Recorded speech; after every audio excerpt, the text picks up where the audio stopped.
नहमदहु व नसल्ली अला रसूलिहिल करीम। बिस्मिल्लाहिर्रहमानिर्रहीम। एक दो दिन से सोशल मीडिया पर मौलाना मंजूर अहमद मैंगल साहब दामद बरकातुहुम हवाले से एक वीडियो गर्दिश कर रही है। उस वीडियो, उस बयान, उन अल्फाज को लेकर सोशल मीडिया पे बहुत शोर शराबा है और मौलाना मंजूर अहमद मैंगल साहब पे मुख्तलिफ किस्म के इल्जामात लगाए जा रहे हैं। उन पर तौहीन का जबरदस्ती ठप्पा लगाया जा रहा है, जबकि हकीकत यह है कि मौलाना मंजूर अहमद मैंगल साहब दामद बरकातुहुमुल आलिया ने ईद वाले दिन कायदे जमीयत मौलाना फजलुर रहमान साहब दामद बरकातुहुमुल आलिया से फोन पर गुफ्तगू करते हुए ये अल्फाज कहे कि वजीर आला बलोचिस्तान इस तरह घर के अंदर महसूर है जिस तरह हजरत उस्मान गनी रज़ी अल्लाह तआला अन्हु अपने आखिरी वक्त के अंदर, आखिरी दिनों में घर के अंदर महसूर थे। अब हर पाकिस्तानी जानता है बलोचिस्तान के क्या हालात हैं, तो बलोचिस्तान के हालात के तनाजुर में मौलाना मंजूर अहमद मैंगल साहब ने बलोचिस्तान के वजीर आला की बेबसी को इन अल्फाज से ताबीर किया है। और सारे मुसलमान जानते हैं कि उस्मान गनी रज़ी अल्लाह तआला अन्हु वो भी आखिरी दिनों के अंदर तकरीबन 40 दिन तक जो है मदीना मुनव्वरा के अंदर बागियों के मुहासरे के अंदर रहे थे। उन्होंने उन 40 दिनों के अंदर ना कुछ खाया था, ना पिया था, सिर्फ कुरान करीम की तिलावत करते थे और कुरान करीम की तिलावत ही से वो अपना पेट भरते थे। तो उस्मान गनी रज़ी अल्लाह तआला अन्हु के साथ वजीर आला बलोचिस्तान को हजरत मंजूर मैंगल साहब ने जो तशबीह दी है वो सिर्फ इस बात में दी है कि सैयदना उस्मान गनी रज़ी अल्लाह तआला अन्हु जिस तरह शहादत के वक्त आखिरी दिनों में बागियों के मुहासरे की वजह से अपने घर से नहीं निकल सकते थे, वजीर आला बलोचिस्तान भी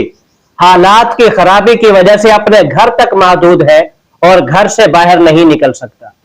इसके अंदर यह मतलब नहीं है कि उस्मान गनी रज़ी अल्लाह तआला अन्हु की जात को जो है हजरत ने वजीर आला बलोचिस्तान से तशबीह दी है, तो इस पर जो है तौहीन का इल्जाम लगा दिया गया कि उन्होंने उस्मान गनी रज़ी अल्लाह तआला अन्हु की तौहीन की है। इस हवाले से सबसे बेहतरीन बात तो वही है जो मौलाना मंजूर अहमद मैंगल साहब ने खुद इसकी वजाहत फरमाई है। एक बात मैं यहां पर अर्ज करता चलूं कि आज जो ये सोशल मीडिया पे बैठे हुए लोग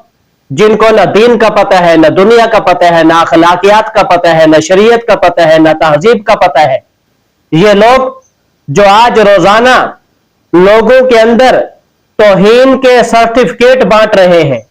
मैं इनको बताना चाहता हूं कि उस्मान गनी रज़ी अल्लाह तआला अन्हु पर और उनकी तौहीन का चर्चा करने वालों, तुम्हें उस्मान गनी रज़ी अल्लाह तआला अन्हु और बाकी सारे सहाबा का एहतराम और उनकी अजमत अगर किसी ने सिखाई है तो वो मौलाना मंजूर अहमद मैंगल साहब और उनके अकाबरीन और उनके बड़ों ने सिखाई है, वरना दुनिया को सहाबा की अजमत का कोई पता नहीं था। सहाबा की अजमत, सहाबा की मनकबत, सहाबा की फजीलत और सहाबा का तकद्दुस बताने वाले ये लोग हैं। आज तुम उनको गुस्ताखे सहाबा कहते हो, आज तुम उन पर तौहीन सहाबा का इल्जाम लगाते हो जिनसे तुमने खुद सहाबा की फजीलत सीखी है। इस बारे में मैं सिर्फ इतना ही कहना चाहूंगा जो एक शायर ने कहा था कि जिन पत्थरों को अता की थी हमने धड़कने, जब उन्हें जुबान मिली तो हम ही पे बरस पड़े।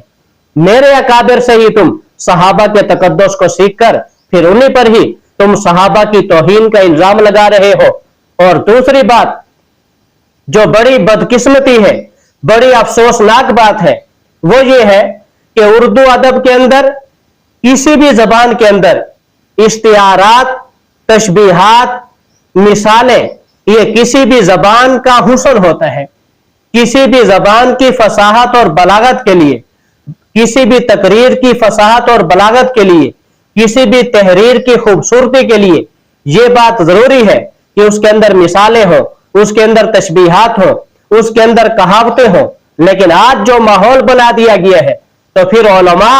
और लिखने वाले लिखारी और तकरीर करने वाले उन बेचारों को यह सोचना पड़ेगा कि हम अपनी तकरीरों के अंदर, हम अपनी तहरीरों के अंदर इश्तिहारात कैसे इस्तेमाल करें, तशबीहात कैसे इस्तेमाल करें, मिसालें कैसे इस्तेमाल करें। जब भी कोई आलिम किसी तशबीह को बयान करते हैं, इश्तिहारे को बयान करते हैं, मिसाल को बयान करते हैं, तो आज के सोशल मीडिया पे बैठे हुए पढ़े लिखे जाहिल, जिनको ना इश्तिहारात का पता है, न तशबीहात का पता है, न मिसालों का पता है, न उनको उर्दू अदब का पता है, न किसी जबान की फसाहत और बलागत का पता है, बस वो अपनी जिहालत की वजह से फौरन ही जो है फतवे लगाना शुरू कर देते हैं कि फलां ने तौहीन कर दी है, फलां ने गुस्ताखी कर दी है, फलां ने गलत बात कर दी है। तो मैं सोशल मीडिया पे बैठे हुए ऐसे नालायकों को भी बताना चाहता हूं कि इस तरह तौहीन का फतवा देने से पहले आप थोड़ा सा किसी किताब के अंदर पढ़ लें कि इश्तिहारा क्या होता है, तशबीह क्या होती है, मिसाल क्या होती है, तो फिर आपको समझ आ जाएगी कि मौलाना मंजूर अहमद मैंगल साहब दामद बरकातहुमुल आलिया ने कोई जो है गुस्ताखी नहीं की, बल्कि उन्होंने अपनी बात को फसीह बनाने के लिए एक जो है जुज़ी के अंदर तशबीह दी है कि जिस तरह उस्मान गनी रज़ी अल्लाह तआला अन्हु घर के अंदर मासूर थे, वजीर आला बलूचिस्तान भी इसी तरह अपने घर के अंदर मासूर है। अल्लाह ताला हमें हक को समझने की तौफीक अता फरमाए।